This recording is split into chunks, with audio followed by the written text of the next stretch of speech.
सबसे पहले मेरा आप सभी को प्यार भरा प्रणाम। मैं मधु जोशी स्वागत करती हूँ आपका अपने YouTube चैनल मधु गढ़वाली 121 पे। तो दोस्तों, आज की वीडियो में मैं आपको सोमवार व्रत कथा सुनाऊंगी। आप भी मेरे साथ सोमवार व्रत कथा का श्रवण कीजिए। कथा ध्यानपूर्वक और पूरी जरूर सुनिएगा। सोमवार व्रत विधि। सोमवार के व्रत में शिव गौरा का पूजन करना चाहिए। यह व्रत साधारणतया दिन के तीसरे पहर तक होता है। इस व्रत में केवल एक समय भोजन करें। यह व्रत साधारणतया 3 प्रकार के होते हैं: प्रति सोमवार व्रत, सौम्य प्रदोष व्रत और 16 सोमवार व्रत। विधि तीनों व्रतों की एक जैसी है। शिव पूजन के पश्चात कथा सुननी चाहिए। इन व्रतों की कथा अलग अलग है। सोमवार व्रत कथा। किसी नगर में एक साहूकार रहता था।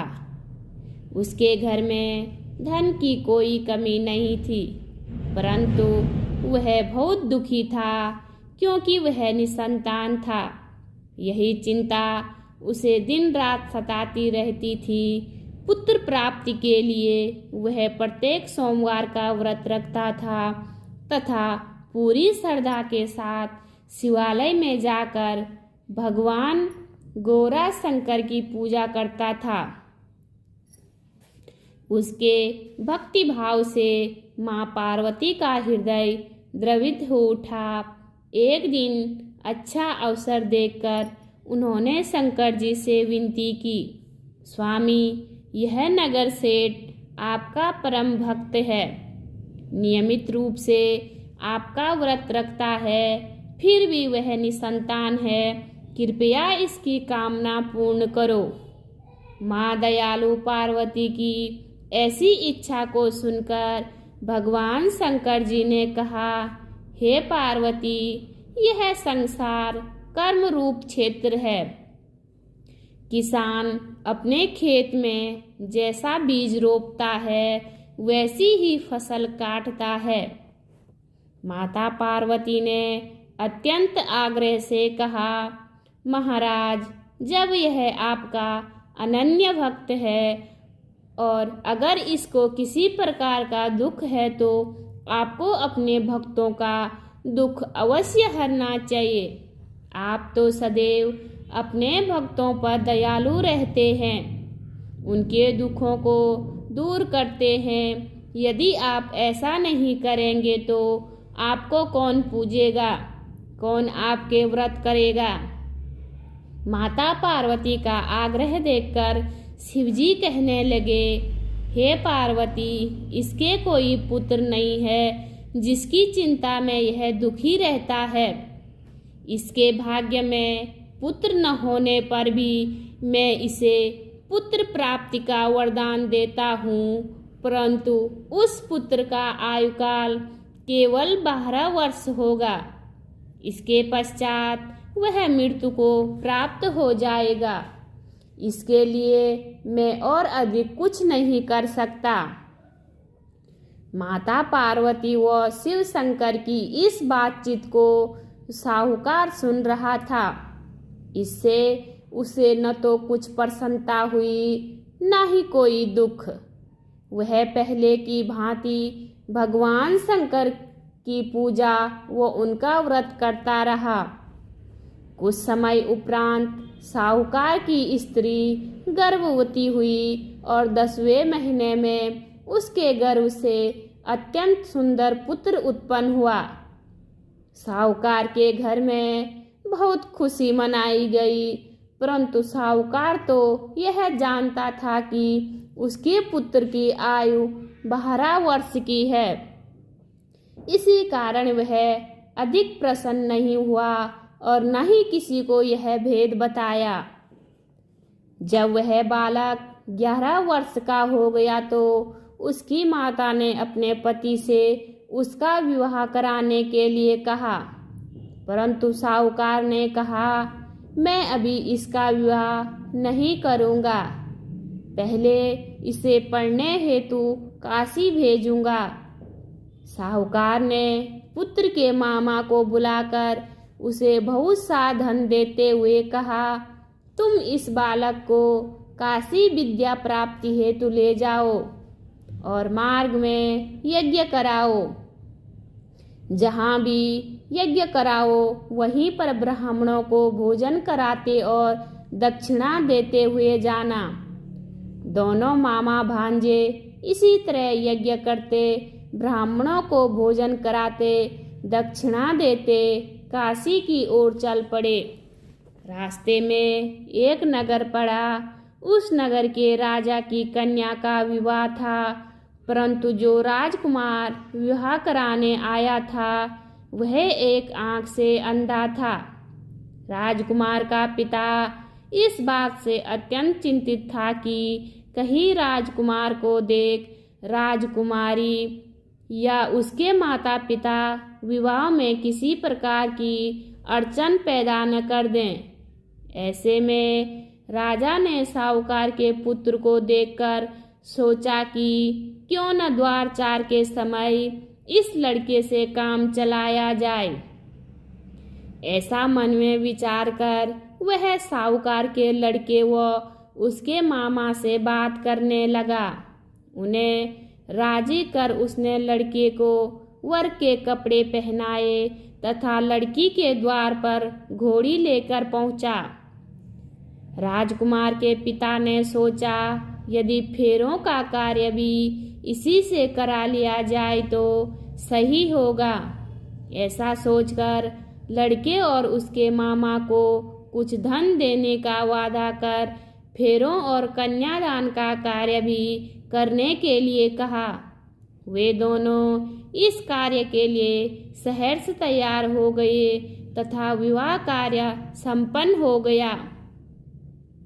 साहूकार के पुत्र ने अवसर पाकर राजकुमारी की चुनरी के पल्ले पर लिख दिया, तेरा विवाह मेरे साथ हुआ है, परंतु जिस राजकुमार के संग तुझे भेजा जाएगा वह एक आंख से अंधा है। मैं काशी पढ़ने जा रहा हूँ। सेठ के लड़के के जाने के पश्चात राजकुमारी ने अपनी चुन्नी पर ऐसा लिखा देखकर राजकुमार के साथ जाने से इनकार कर दिया और अपने माता पिता को सारी बात बता दी तथा कहा, यह मेरा पति नहीं है, मेरा विवाह इसके साथ नहीं हुआ है, मेरा पति तो काशी पढ़ने गया है। अपनी पुत्री की बात सुन राजा ने अपनी पुत्री को विदा नहीं किया, जिससे बारात वापस चली गई। दूसरी ओर सेठ का लड़का और उसका मामा काशी पहुंच गए। वहां जाकर उन्होंने यज्ञ किया। लड़के ने पढ़ना शुरू कर दिया। जिस दिन लड़के की आयु 12 साल की हुई उस दिन उन्होंने यज्ञ रचा रखा था। लड़के ने अपने मामा से कहा, मामा जी आज मेरी तबीयत कुछ ठीक नहीं है। मामा ने कहा, अंदर जाकर सो जाओ। लड़का अंदर जाकर सो गया और कुछ ही क्षणों में उसके प्राण निकल गए।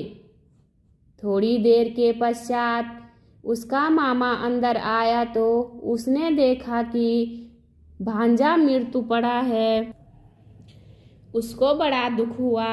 उसने सोचा कि अगर मैंने अभी रोना पीटना शुरू कर दिया तो यज्ञ कार्य अधूरा रह जाएगा। अतः उसने जल्दी से यज्ञ का कार्य समाप्त कर ब्राह्मणों को जाने के पश्चात विलाप करना शुरू कर दिया। संयोगवश उसी समय शिव पार्वती उधर से जा रहे थे। जब उन्होंने जोर जोर से रोने की आवाज़ सुनी तो पार्वती कहने लगी, महाराज कोई दुखियारा रो रहा है, इसके कष्ट दूर करो। जब शिव पार्वती वहां पहुंचे तो उन्होंने देखा वहां एक लड़का मृत पड़ा है। माता पार्वती कहने लगी, महाराज यह तो उसी सेठ का लड़का है जो आपके वरदान से उत्पन्न हुआ था। शिवजी ने कहा, हे पार्वती, इसकी आयु इतनी ही थी जिसे यह भोग चुका है। तब पार्वती ने कहा, हे महाराज, इस बालक को और आयु दो, नहीं तो इसके माता पिता तड़प तड़प कर मर जाएंगे। माता पार्वती के बार बार आग्रह करने पर शिवजी ने उसको जीवन का वरदान दिया। शिवजी की कृपा से वह लड़का जीवित हो गया। तदोपरांत शिवजी और पार्वती कैलाश पर्वत पर चले गए। शिक्षा पूर्ण होने पर वह लड़का और उसका मामा उस लड़की के जहाँ की राजकुमारी से विवाह हुआ था वहाँ आकर उन्होंने यज्ञ आरंभ किया। उस लड़के के ससुर वहाँ के राजा ने उसको पहचान लिया और महल में ले जाकर उसकी बहुत अवगत की। बहुत से दास दासियों सहित आदर पूर्वक अपनी पुत्री और जवाई को विदा किया। जब वे अपने शहर के निकट आए तो मामा ने कहा, मैं पहले तुम्हारे घर जाकर माता पिता को खबर कर आता हूँ। जब उस लड़के के मामा घर पहुँचा तो लड़के के माता पिता घर की छत पर बैठे थे।